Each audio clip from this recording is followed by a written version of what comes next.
Hello guys, आपने login किया है फोरमैन आर्मी को, जहां पर आपको मिलेंगे ऑसम कंटेंट्स, अमेजिंग स्टोरीज। तो दोस्तों आज हम लोग अपना पार्ट 2 करने वाले हैं पाको इन डेंजर का। तो दोस्तों जल्दी से जल्दी शुरू करते हैं बिना किसी टाइम पास के।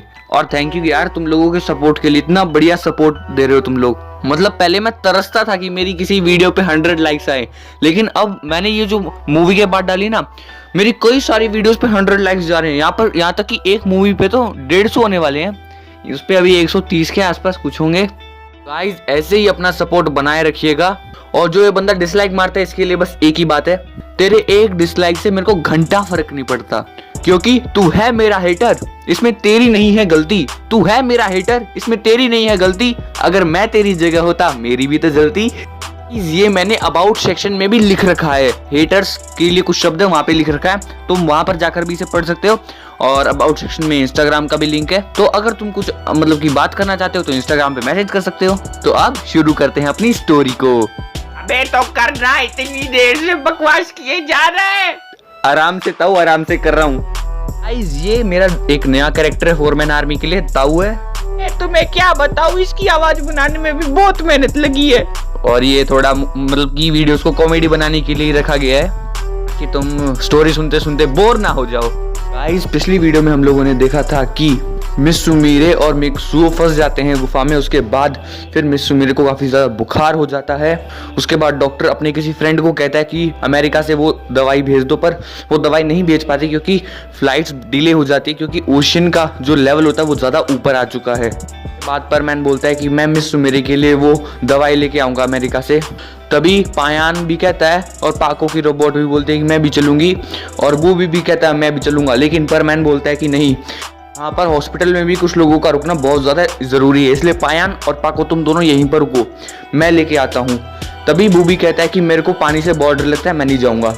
तभी पाको की रोबोट बोलते हैं कि ठीक है मैं चलती हूँ। तो पाको की रोबोट और परमैन अमेरिका जाने के लिए निकल पड़ते हैं। तभी मिक्सो कहता है कि मैं तो अमेरिका 1 मिनट में पहुंच जाऊंगा, मेरे लिए क्या बड़ी बात है। उसके बाद मिक्सो बोलता है कि 777, लेकिन उसका परमैन सेट बर्डमैन सेट में कन्वर्ट ही नहीं हुआ। और तभी हम लोग देखते हैं कि मिक्सो के बैच पर बर्डमैन का कॉल आता है। तभी बर्डमैन मिक्सो को बताते हैं कि मिक्सो हमारी पावर्स को रेस्ट के लिए भेजा गया है 24 घंटे के लिए।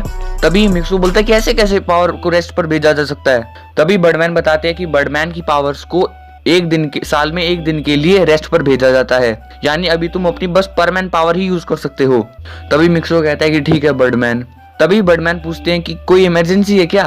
तभी मिक्सो बताता है कि हाँ मिस मेरे को काफी ज्यादा जरूरत है उस दवाई की, और वो अमेरिका में है और मुझे वहां से जल्दी से जल्दी लेके आनी, पर मैं कैसे लेके आऊँ। तभी बर्डमैन बोलते हैं कि मेरी पावर्स भी रेस्ट के लिए गई हैं, इसीलिए मैं भी कुछ नहीं कर सकता, तुम्हें खुद ही कुछ करना होगा। मिक्सो एक काम करो, तुम अपने साथ किसी परमैन को ले जाओ। तभी मिक्सो बताता है कि हाँ मैं पाको को लेके जा रहा हूँ, उसके लिए तो पाको ही थी, लेकिन असल में पाको की रोबोट थी। तभी बर्डमैन बोलते हैं कि ठीक है जल्दी आना, और जैसे ही मेरी पावर वापस आ जाएंगी मैं अर्थ पर आऊंगा। और बाद मिक्सो बोलता है कि ठीक है हमें चलना चाहिए। उसके बाद वो पाको की रोबोट और मिक्सो अमेरिका के लिए निकल पड़ते हैं। शुरुआत के 1 घंटे में वो 8 किलोमीटर तक ही उड़ पाते हैं। उसके बाद वो दोनों थक जाते हैं और वो एक आइलैंड पर रेस्ट करने के लिए रुक जाते हैं। पाको की रोबोट को ये समझ नहीं आया था कि वो करे क्या वो परमैन को बता दे कि वही मिस सुमीरे की रोबोट है। तभी मिस सुमीरे की रोबोट सोचती कि ऐसा नहीं करना चाहिए। उसके बाद परमैन आधे घंटे का रेस्ट लेकर फिर 1 घंटा उड़ते हैं, और इस तरह करके वो मतलब कि पहले 2.5 घंटे में वो 16 किलोमीटर तक उड़ जाते हैं। वो ज्यादा से ज्यादा रेस्ट लेकर उड़ रहे थे ताकि वो ज्यादा समय तक ट्रेवल कर पाए। और जैसे ही वो 16 किलोमीटर उड़ते हैं, पाको के बैच पर, पाको की रोबोट के बैच पर एक कॉल आती है कि पायान की। पायान बोलता है कि पाको तुम जल्दी से जल्दी जापान वापस आओ, यहाँ पर हमारे बैंक में किसी ने बहुत बड़ी रॉबरी डाल दी है और काफी सारे लोगों की जान को खतरा है, तुम प्लीज जल्दी से जल्दी आओ। उसके बाद पाको की रोबोट वापस चली जाती है जापान में। अब मिक्सो के सामने इतनी बड़ी चुनौती थी कि उसे जल्दी अमेरिका पहुंचना था, और वो ये सोच रहा था कि 2.5 घंटे मैंने वेस्ट कर दिया, मुझे और वेस्ट नहीं करना है। तो उसके बाद वो फुल स्पीड में उड़ने लगता है, लेकिन उड़ते उड़ते वो सिर्फ 2 घंटे ही तेजी से उड़ पाया। उसके बाद मिक्सो की पावर कम होने लगती है और फिर वो ओशन में जाकर गिरता है। ओशन में वो डूबता नहीं है, पर वो तैरता रहता है। और उस 2 घंटे में उसने लगभग 50 से ज्यादा किलोमीटर ट्रेवल कर लिया था, क्योंकि वो अपनी फुल स्पीड में उड़ रहा था। और तभी हम देखते हैं कि जैसे ही मिक्सो ओशन में तैर रहा होता है, तभी वो जो ओशन का लेवल बढ़ रहा था, बहुत सारी वेव्स आने लगती हैं मिक्सो की तरफ। तभी मिक्सू एक काम करता है, वो अपने बैच को मुंह में डालता है और वो ओशियन के नीचे से जाने की कोशिश करता है। जैसे ही वो ओशियन के नीचे पहुंचता है, वो देखता है काफी सारी सुंदर सुंदर मछलियां होती हैं, शार्क्स होती हैं, अच्छा व्यू था नीचे का। तभी मिक्सू सोचता है कि मैं अब यहाँ से नीचे से जल्दी पहुंचने की कोशिश करता हूँ। तभी वो ये देखता है कि ये जो वेव्स का बहाव है ना, ये अमेरिका की तरफ ही है। तो मिक्सू सोचता है कि क्यों ना मैं इन वेव्स के सहारे जाऊंगा तो मैं और जल्दी पहुंच सकता हूँ। तो मिक्सू उन वेव्स के सहारे पहुंचने की कोशिश करता है, क्योंकि एक तो वो परमैन की स्पीड में था और ऊपर से वेव भी उसकी स्पीड को इंक्रीज करेंगी। और हम देखते हैं कि मिक्सू तैरते तैरते ही मतलब कि काफी सारा डिस्टेंस ट्रेवल कर जाता है सिर्फ और सिर्फ 4 घंटे के अंदर अंदर, यानी टोटल 8.5 घंटे हो चुके थे मिक्सुओ को। दूसरी तरफ हम लोग ये देख रहे होते हैं कि मिस सुमेरे की सिचुएशन बहुत ज्यादा क्रिटिकल हो चुकी है और मिस सुमेरे का टेम्परेचर भी बहुत ज्यादा बढ़ चुका है। और डॉक्टर ये पूछ रहा है बार बार परमैन से, क्या आपका वो दोस्त परमैन आ गया अमेरिका से? क्या आप उसे कांटेक्ट करके कह सकते हैं कि जल्दी आइए, क्योंकि मिस सुमेरे की हालत अब बहुत ज्यादा खराब हो रही है। उसके बाद पायान परमैन को कॉल लगाता है और बोलता है कि मिस सुमेरे की हालत बहुत ज्यादा खराब हो चुकी है मिक्सू, तुम्हें जल्दी से जल्दी दवाई लेकर वापस आना होगा। हम लोग देख रहे होते हैं कि बर्डमैन भी मिक्सो की हेल्प करने के लिए कुछ करते हैं और तभी बर्डमैन ये सोचते हैं कि मैं उसे क्यों ना 6000 की जगह 9000 वाला परमैन सेट दे दूं। और तभी हम लोग देखते हैं कि बर्डमैन अपने लैपटॉप में कुछ टाइप करते हैं और मिक्सो की सेट की पावर बढ़ जाती है। यानी पहले वो 6600 टाइम्स पावर इंक्रीज करता था, लेकिन अब वो 9900 टाइम्स वाला परमैन सेट मिल चुका था मिक्सो को। तभी मिक्सो सोचता है कि ये बर्डमैन ने जरूर मेरी मदद के लिए भेजा होगा। तो तभी हम लोग देखते हैं कि मिक्सू एक आइलैंड पर रुक जाता है और ऑफ कोर्स वो काफी ज्यादा थक चुका था और उसकी आंख लग जाती है। दूसरी तरफ हम लोग देखते हैं कि पायान, बूबी और पाको की रोबोट मिक्सू से कांटेक्ट करने की बहुत ज्यादा कोशिश कर रहे थे, लेकिन मिक्सू का कोई कॉल नहीं आ रहा था, ना मिक्सू कॉल उठा रहा था।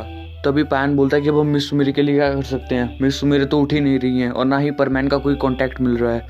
दोस्तों तभी हम लोग देखते हैं कि मिक्सू ठीक मतलब कि 6-7 घंटे का पावर नैप लेके उठता है और उसके पास बस इतना ही टाइम बचा होता है जितने टाइम में वो टोक्यो यानी कि जापान वापस जा सके। अमेरिका जाने का उसके पास टाइम ही नहीं बचता है। और तब परमैन बिल्कुल ज़्यादा कंफ्यूज हो जाता है कि मैं सो कैसे गया, मेरे को तो दवाई लेके आनी थी, मैं कैसे सो सकता हूँ, मिस मेरे की जान खतरे में, अब मैं क्या करूँ, हेल्प मी गॉड। तभी हम लोग देखते हैं कि रात होने वाली होती है। अब मिक्सू के पास बहुत ही कम टाइम, 1 रात का वक्त बचा था कि वो अमेरिका जाकर दवाई ले आए और ये बिल्कुल ही इम्पॉसिबल था। अब कुछ लोग कहेंगे परमैन के पास तो अब 9900 टाइम वाला परमैन सेट था, लेकिन वो उससे कुछ नहीं कर सकता था। और तभी मिक्सू रोने लगता है और तभी रोते रोते वो थोड़ा ऊपर जाता है। जैसे ही वो हवा में पहुंचता है उसे एक चीज़ दिखती है कि एक मोटर बोट बहुत स्पीड से उसकी तरफ आ रही है। वो उस मोटर बोट को रोकता है तो उसमें देखता है कि उसमें डॉक्टर का फ्रेंड होता है और वो परमैन को देख के खुश होता है कि परमैन जल्दी से ये लो दवाई, हमें पता चला था कि तुम रास्ते में खो गए, इसलिए मैं खुद ये दवाई देने के लिए जापान जा रहा था। तभी परमैन बोलता है कि थैंक यू डॉक्टर, आप यहाँ तक आए। तभी डॉक्टर कहता है कि कोई बात नहीं, ये तो मेरा कर्तव्य था, अब तुम जल्दी से जाओ, पेशेंट को इस दवाई की सख्त ज़रूरत है। तभी परमैन कहता है कि थैंक यू डॉक्टर, मैं जाता हूँ। तो उसके बाद फिर परमैन वहाँ से निकल पड़ता है और फिर 6 घंटे लगातार उड़ने के बाद लोगों के सुबह के 5-1 बज चुके थे और 24 घंटे होने में अब बस सिर्फ 1 घंटा बाकी था। बूबी और पाको की रोबोट मतलब कि बीच पे खड़े और वो परमैन का इंतजार कर रहे हैं। तभी बूबी चिल्लाता है कि वो वहाँ पे है। देख रहे थे जिस साइड से सूरज उग रहा होता है ना, परमैन वहाँ से बिल्कुल छोटा सा दिखाई दे रहा था, ये परमैन आ रहा है। उसके बाद पायान, बूबी और पाको फुल स्पीड से परमैन के पास जाते हैं और उसे पकड़ के जापान वापस लेके आते हैं और फटाफट से वो हॉस्पिटल के अंदर जाते हैं। और विद आधे घंटे 24 घंटे होने में आधा घंटा रहता था ना, तब सुमेरे को वो दवाई लगा दी जाती है। तभी हम लोग देखते हैं कि 3 घंटे बाद मिस सुमेरे को होश आता है, क्योंकि दवाई लेट लगी थी तो उसकी वजह से दवाई ने अपना असर दिखाने में 3 घंटे ले लिए थे और मिक्सू भी आराम कर रहा था और उन दोनों का बेड एक ही कमरे में था। जैसे ही मिस सुमेरे की आंखें खुलती हैं, वो अपनी साइड में देखती है कि परमैन भी लेटा हुआ है। तभी वो देखती है कि परमैन ने अपना ब्लैंकेट को लात मार दी थी, इसकी वजह से ब्लैंकेट अब बेड से नीचे गिर चुकी थी। सुमेरे देख लेती हैं, इसलिए मिस सुमेरे अपना ब्लैंकेट मिक्सू को उड़ा देती है, क्योंकि मिस सुमेरे को ब्लैंकेट नहीं दिख रहा था, वो दूसरी साइड गिरा था मिस सुमेरे से। दिन में डॉक्टर दोनों का चेकअप करने के लिए आते हैं और तभी पाको पूछते है कि थैंक यू डॉक्टर, आपने मेरी जान बचा ली। तभी डॉक्टर बोलता है कि मैंने कुछ नहीं किया, अगर तुम्हें थैंक यू बोलना है तो परमैन को बोलो, यही अमेरिका जाकर तुम्हारे लिए वो बहुत ही स्पेशल दवाई लेकर आया था जिसकी वजह से आज तुम ठीक हो। और फिर वो परमैन को देखती है और परमैन अभी भी सो रहा होता है। इसी वजह से पाको के दिल में अब परमैन के लिए फीलिंग्स बढ़ गई थी और तभी पाको डिसाइड करते हैं कि मैं अब परमैन को अपना रियल फेस बता दूंगी कि मैं ही पाको हूँ। देखते हैं कि पाको डिसाइड करते हैं कि वो उसे अपना कल रियल फेस बताएगी, क्योंकि आज परमैन पूरे दिन सोता रहा। शाम को फिर वो दोनों साथ में खाना खा रहे होते हैं। सभी परमैन के लिए काफ़ी अच्छा खाना लेके आए थे, लेकिन मिस सुमेरे को खानी पड़ती है खिचड़ी। तभी परमैन बोलता है कि मेरे को भी खिचड़ी दे दो, मैं मिस सुमेरे के सामने बैठ के इतना डिलीशियस खाना खाऊंगा तो यार उन्हें अच्छा नहीं लगेगा। तो मिक्सुओ भी खिचड़ी ही खाता है। तो फिर उस रात मिक्सुओ को भी नींद नहीं आ रही थी और मिस सुमेरे को भी नींद नहीं आ रही थी। तो फिर वो दोनों एक पिक्चर देखते हैं, लैपटॉप में पिक्चर देखते हैं। वो एक रोमांटिक फिल्म देख रहे थे। उसके बाद जैसे ही सुबह होती है, पाको यानी कि हमारी मिस सुमेरे ओरिजिनल वाली फटाफट से उठती हैं और अपने रोबोट के पास जाती हैं और रोबोट से कहती है कि तुम जल्दी से मुझे मेरा परमैन सेट दो, मुझे परमैन को कुछ ज़रूरी बताना है। तभी पाको की रोबोट बोलते हैं कहीं तुम परमैन को अपना सीक्रेट तो नहीं बताने वाली हो। तभी पाको बोलती है कि हाँ, मैं उसे आज अपनी रियल आइडेंटिटी बता दूंगी। तभी उसकी रोबोट उसे बताती है कि अगर तुमने ऐसा किया तो बर्डमैन तुम्हें एक जानवर बना देंगे। मिस सुमेरे बोलती है कि मेरे को घंटा फर्क नहीं पड़ता, चाहे बर्डमैन मुझे जानवर ही क्यों ना बना दे, लेकिन अब मैं उसे बता के रहूंगी। आखिर मैं उसे कब तक छुपाती रहूंगी, इसे भी एक ना एक दिन तो मुझे बताना ही है। तभी उसकी रोबोट बोलती है कि मैं तुम्हें ऐसा नहीं करने दूंगी। तभी पाको उसकी नाक दबा देती है और कहती है कि तुम तो अब करने दोगी। उसके बाद पाको फटाफट से मिक्सुओ को खींच कर लेकर जाती है एक आइलैंड पर जहाँ पर कोई भी नहीं होता, और फिर वहां पर जाने के बाद मिस सुमेरे अपना हेलमेट उठाती हैं और वो बता देती हैं कि वही मिस सुमेरे हैं। परमैन ये देखकर बिल्कुल शॉक्ड, मिस सुमेरे आप ही पाको हैं।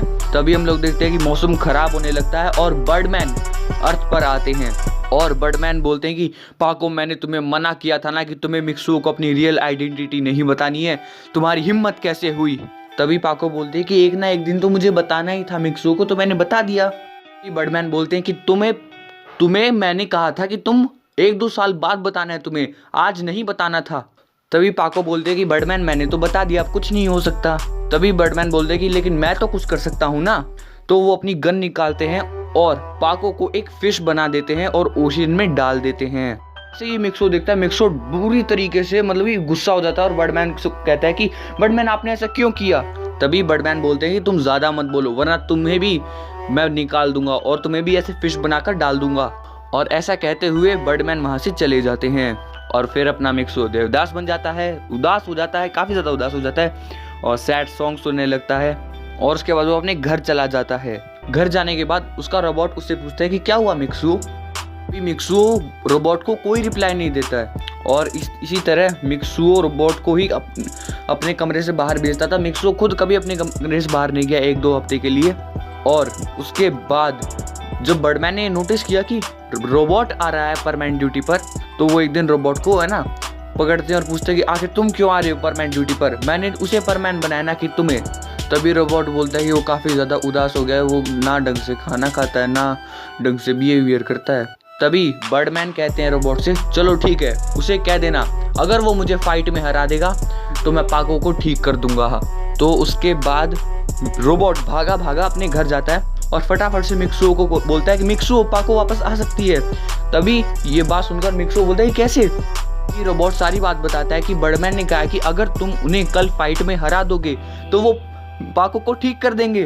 तभी इतना सब सुनने के बाद मिक्सुओ बिल्कुल इमोशनल हो जाता है और रोने लगता है, कहता है कि मैं कल बर्डमैन को जरूर आऊंगा। उसका रोबोट बोलता है कि मैं हूं तो बर्डमैन का रोबोट, लेकिन इस बार मैं तुम्हारे साथ हूं मिक्सुओ।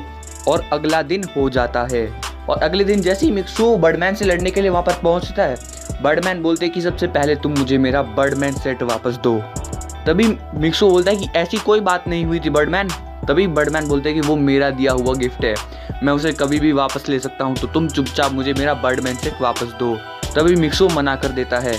उसके बाद बर्डमैन बोलता है कि 777, जिसकी वजह से मिक्सुओ के पास जो बर्डमैन सेट था अब वो बर्डमैन के पास आ चुका होता है। और तभी बर्डमैन बोलते कि अगर तुम मुझे परमैन की स्टेज में हरा दोगे ना तो लो मैं पाको को भी ठीक कर दूंगा और तुम्हें तुम्हारा परमैन यानी बर्डमैन सेट भी दे दूंगा। क्या तुम इस 6600 टाइम्स वाले परमैन सेट से मुझे हरा सकते हो। तो गाइज आई होप तुम लोगों को वीडियो बहुत पसंद आई होगी, क्योंकि यार इस वीडियो पर सच्ची कह रहा हूँ बहुत लेट है, एग्जाम्स भी चल रहे हैं भाई, एग्जाम्स की वजह से रेगुलर वीडियोस नहीं आ रही हैं। भाई एग्जाम टाइम में भी तुम्हारी वीडियोस के बारे में ही सोचता रहता हूँ। बस एक बार ये 3 मार्च तक एडजस्ट कर लो, उसके बाद हमारा फाइनल एग्जाम खत्म हो जाएगा। और फिर सच्ची कह रहा हूँ भाई, इतने मतलब कि बढ़िया बढ़िया वीडियोस आने वाली तुम्हारे लिए। जिसने डेथ नोट देखा है नीचे कमेंट करो, क्योंकि डेथ नोट के साथ थोड़ी कोलैबोरेशन करके मैं एक बहुत ही बड़ी सीरीज बनाने वाला हूँ एग्जाम्स के बाद। जिसने डेथ नोट देखी अभी कमेंट करो। और अब गाइज मैं भी चलता हूँ, एग्जाम्स के लिए पढ़ना है। बाय। ताऊ जो कमेंट में लाइक का चिंदीपना कर रहा है उन्हें बैन कर दे। जो व्यक्ति कमेंट्स में लाइक और सब्सक्राइब की भीख मांग रहा है, कृपया करके ऐसे अश्लील काम ना करे, इसमें आप ही का नुकसान है। धन्यवाद और राम राम।